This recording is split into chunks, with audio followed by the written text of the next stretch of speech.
Let's take a look at another polish. Here's a bottle I pulled off my shelf that is nice and separated. It's awesome because you can see all that separation right through the clearness of the jar. So we'll really be able to see what the imix is doing for us. Let's go ahead and get one of the little mixer beads ready.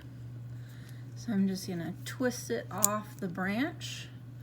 So I've got my mixer bead ready. Pull the polish open.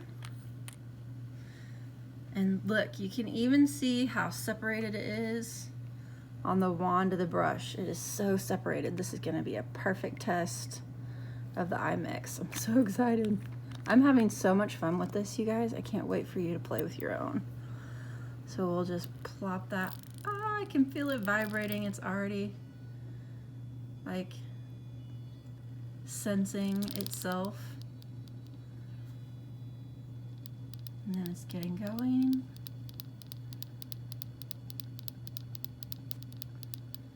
I'm just gonna kind of wait and see if we can actually, because this is a pretty light color.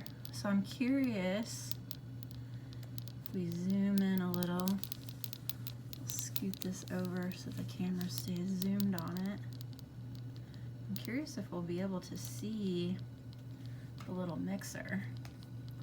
So I'll let the camera run for just a second in case we can see the mixer like pinging up against the glass as it mixes.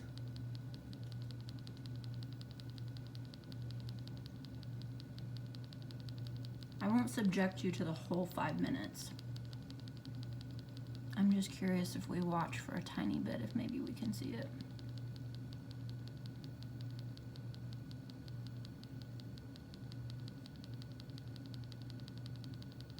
I can hear it. Can you hear it?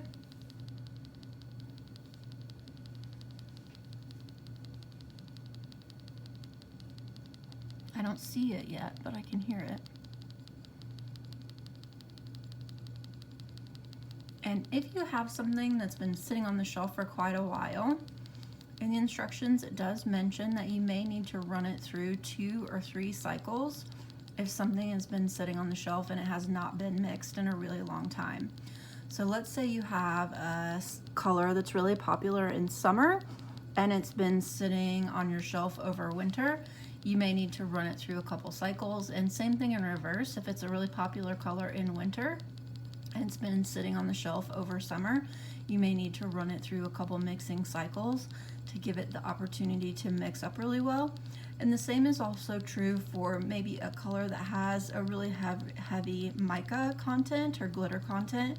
You may need to run it through a couple cycles. So that's where it comes in really handy to have your clients choose their color before you begin the manicure process, so it's got time to sit on the imix while you're doing the manicure. This is so much fun. I can hardly stand it. I can't see the little mixer through the glass, but I can see that the polish is starting to be better mixed at the bottom. This is so exciting. So I'm not gonna make you sit here for the whole 5 minutes. I'll come back. All right, this has finished the 5-minute cycle.